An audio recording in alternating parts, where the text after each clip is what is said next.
recently just finished a video about how to kickstart your Harley-Davidson. If you haven't watched it, there's a link below to go ahead and watch that video. But what I mentioned in that video is one of the things that's super important to kickstarting your Harley-Davidson is your valve adjustment. So in this video, I'm going to show you how to adjust your valves on your Harley-Davidson from the early Flathead, Knucklehead, Panhead, Shovelhead, all the way through the EVO models. I'll pop off these pushrod clips.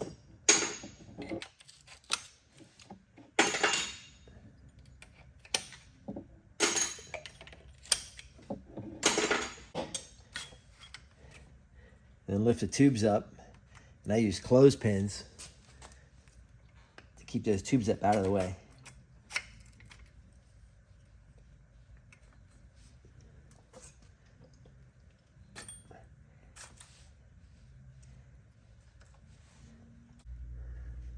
Go ahead and remove these spark plugs.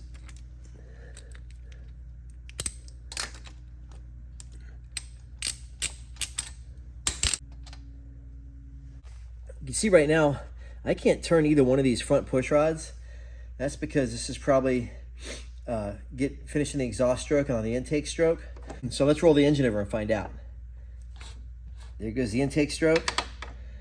Okay, now the intake valve comes down. The push rod should spin, and it does, and it's actually too loose. The exhaust should spin also, and it's not. Haven't adjusted these valves since I got this motorcycle. So this is going to greatly affect the way that it idles and runs. This push rod should be free right now, and it's too tight. Okay, so before I can adjust, I'm going to loosen these, and I'm going to show you how I do it. You need 3 7/16 wrenches because the adjuster screw part of the push rod is 7/16, the jam nut is 7/16, and then to hold the push rod, you need a 7/16 wrench up here. And to hold this push rod, you need what's called a tappet wrench, which is a really thin edge wrench. You can see, like this is a thick Mac wrench. You can see how thick the head is on it.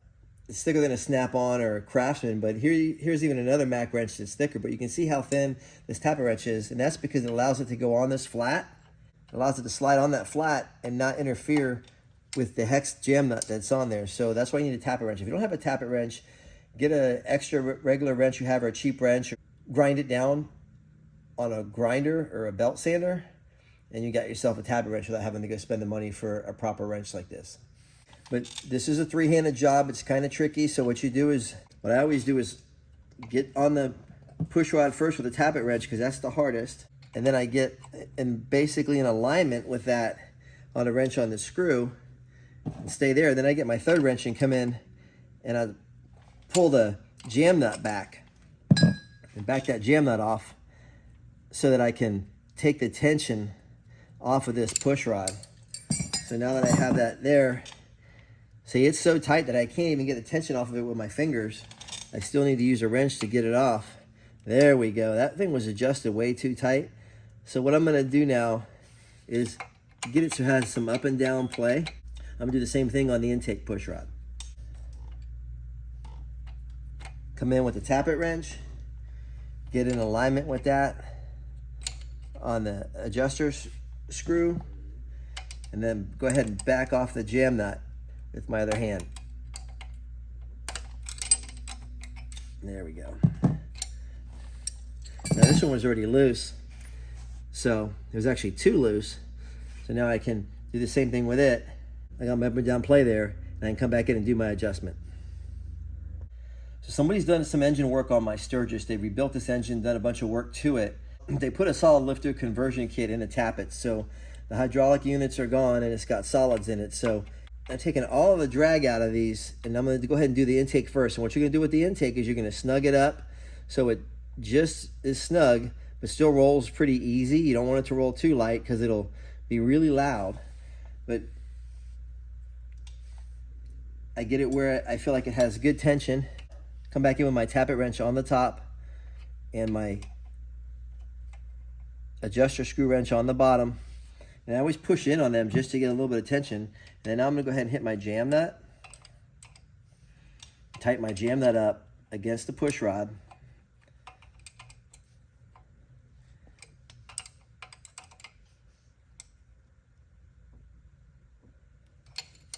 Okay, now this should be finger tight. And it's a little too tight for my liking. So when they're a little too tight, I don't even go back in and loosen the nut. I just go ahead and hold the top and twist the bottom a little bit, and that's all you need. Okay, then what I do once I have it adjusted where I think I want it, I always roll the engine over until this push rod cycles again.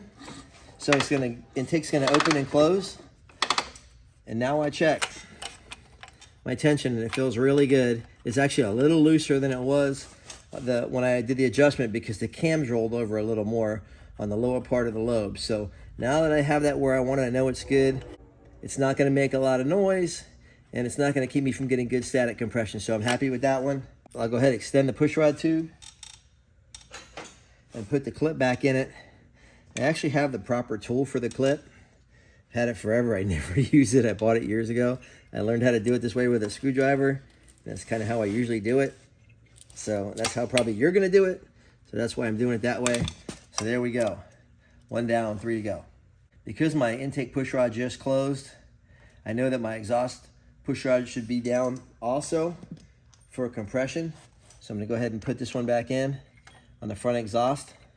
I'm gonna extend the pushrod and take up all the slack that was in here, but not put it nearly as tight as it was when I took it apart, because that was definitely affected my idle and my tune at idle. And now I'm gonna have to go back and redo that tune because it couldn't have possibly been right. This is something I should have checked months ago and just never did, because I've been enjoying riding this thing too much. But you know, my technique will never get old. With my 3 wrenches and 2 hands, I got those 2 held in. Now I'm gonna go ahead and tighten the jam nut. And always, if you have to, you just take your right hand wrench and push that tappet wrench back up where it needs to be. Tighten that jam nut down. Okay, I've got some tension there. I'm gonna roll it over 1 cycle so that the exhaust pushrod opens and closes. And there it is. A little bit of tension, but that's the way I want it. I'm gonna go ahead and extend this pushrod tube, put the clip in it, and ready to move to the rear cylinder.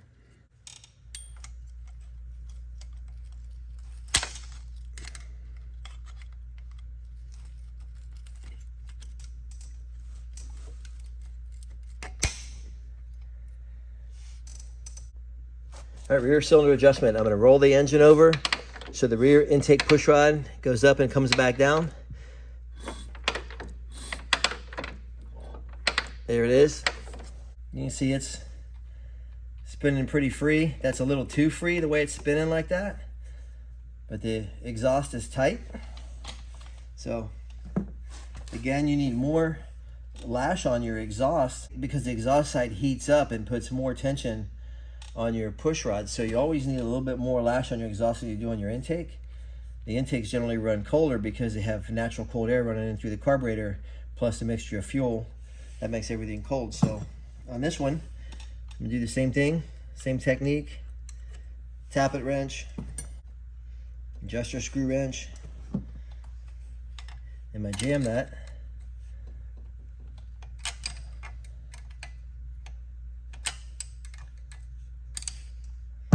So I'm just going to tighten this one up a little bit.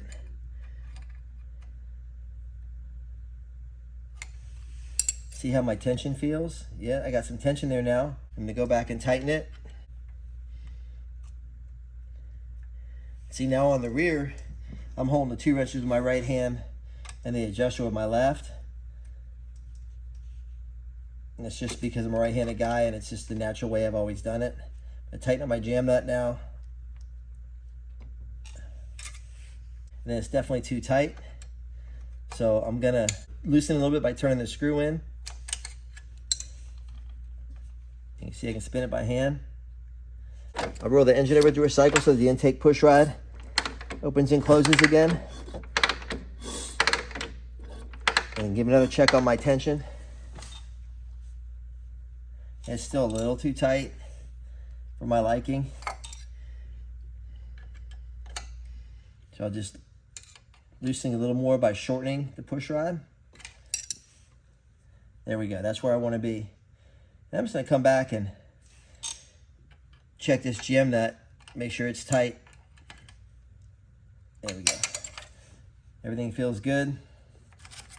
Go ahead and extend that push rod, put the clip on.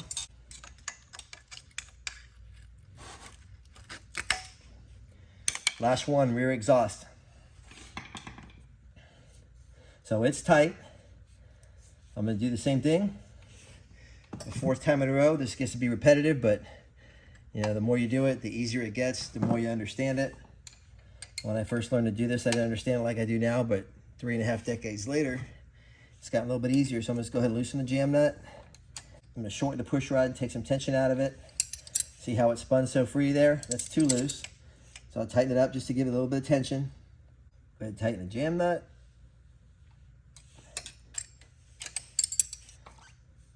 Feels a little tight. So I am gonna hold the top, shorten the push rod just a hair. That feels good. Now roll the engine over again, 1 cycle, so the exhaust opens and closes all the way.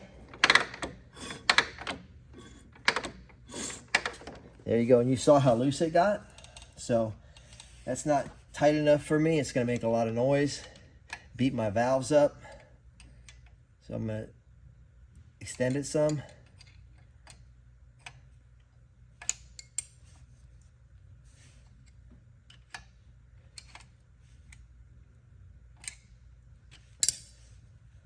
There we go.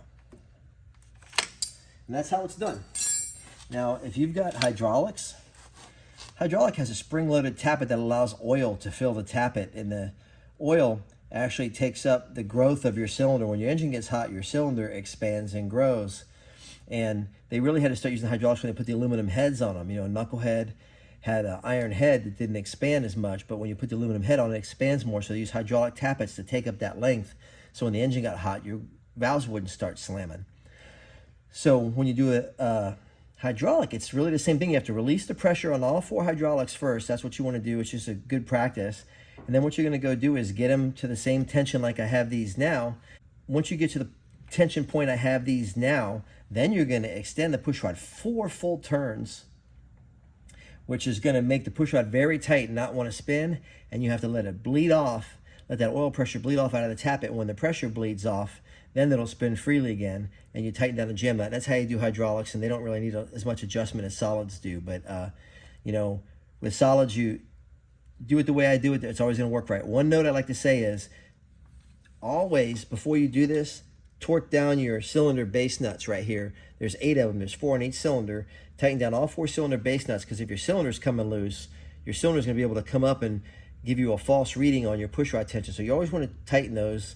And it's a good time when you're doing your general service to adjust your valves to go ahead and also tighten those, because if you don't tighten those, that's how you break cylinders all the time in cases. So you always want to check and make sure your cylinder base nuts are tight, and definitely do it before you adjust your valves. I'll go ahead and extend the tube, put my last clip in.